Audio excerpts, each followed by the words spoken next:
నగర జీవిని వేధిస్తున్న నిద్రలేమి. పూర్తి వివరాలకు చదవండి రేపటి సాక్షి హైదరాబాద్ ఎడిషన్.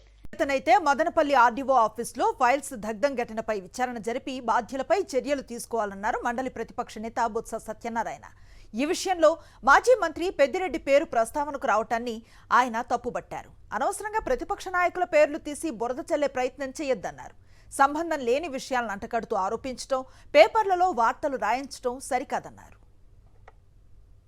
రెవెన్యూ మంత్రి గారు కానీ లేకపోతే ఇప్పుడు అగ్రికల్చర్ మినిస్టర్ గారు మాట్లాడారు.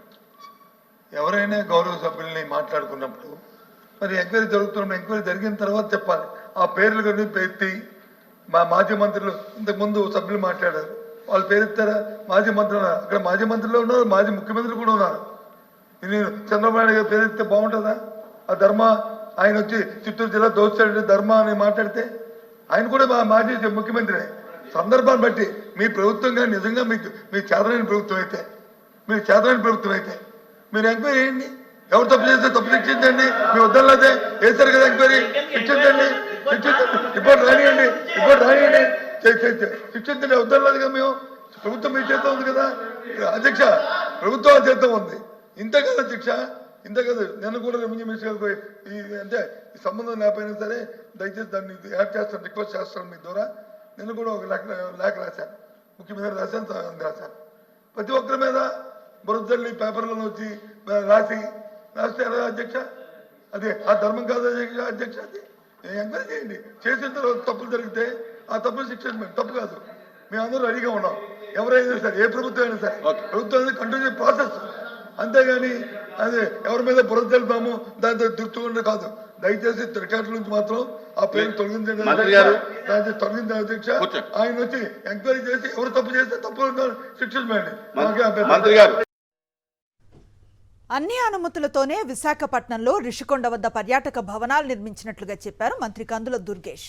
రిషికొండ పర్యాటక భవనాలకు సిఆర్జెడ్, జీవీఎంసీ అనుమతులు ఇచ్చినట్లుగా చెప్పారు. ఎండాడ గ్రామంలో రిషికొండ వద్ద 9.88 ఎకరాల విస్తీర్ణంలో ఈ నిర్మాణాలు చేపట్టేందుకు నిబంధనల ప్రకారం అన్ని రకాల పర్మిషన్స్ ఉన్నట్లుగా స్పష్టం చేశారు మంత్రి దుర్గేష్.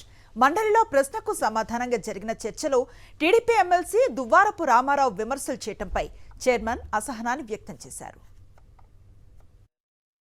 ఎండాడ గ్రామంలో విశాఖపట్నం సమీపంలో రిషికొండ దగ్గర ఉన్నటువంటి 61 ఎకరాల విస్తీర్ణంలో 9.88 ఎకరాల విస్తీర్ణంలో 19/5/2021 తేదీ గల ఎఫ్ నెంబర్ 13/11/2021 ద్వారా సిఆర్జెడ్ క్లియరెన్స్ ఇవ్వడం అయింది. 7/2/2023 తేదీ గల పర్మిట్ నెంబర్ 1067/B/Z2/RDA/2022 ద్వారా జీవీఎంసీ ప్లాన్ ఆమోదించింది. రిషికొండ భవనాలపై ప్రభుత్వం చేసిన ఆరోపణలు తిప్పికొట్టారు శాసనమండలి ప్రతిపక్ష నేత బొత్స సత్యనారాయణ. ఎక్కడైనా భవనాల నిర్మాణాల కోసం ప్రజలు అనుమతి తీసుకోరన్నారు. రిషికొండ భవనాలను ప్రభుత్వం కోసమే కట్టామని, వాటిని రాష్ట్రపతి నుంచి సీఎం వరకు ఎవరి కోసమైనా వాడొచ్చన్నారు బొత్స. అనుమతులు ఉన్నాయని మంత్రి గారి కమిటీకి చెప్పి మళ్ళీ ఆయన మాటల్లో అంటారు ప్రజలతో ఆమోదం లేకుండా ఎవరైనా బిల్డింగ్లు ప్రభుత్వ బడికి భవనాలు కట్టినా, ప్రైవేట్ భవనాలు కట్టినా ప్రజల ఆమోదం ఉంటుందా? ప్రజలతో పక్కింటో ఆ ప్రజలు అడుగుతారు అధ్యక్ష. మున్సిపల్ అడ్మినిస్ట్రేషన్ గవర్నమెంట్ దానికి కావాల్సిన పరిపాలన శాఖ దానికి కావాల్సిన పర్మిషన్ ఇస్తాయి, అది కడతారు అధ్యక్ష. దాంతోపాటు అది ప్రభుత్వ భవనం. ఇప్పుడు జీవో చూపెట్టారు, ఆ జీవోని ఎవరు కాదన్నారు? మేమేమి డిఫర్ అవ్వట్లేదే. ఎస్ ఎవరు డిఫర్ అవ్వట్లేదు. నేను రికార్డు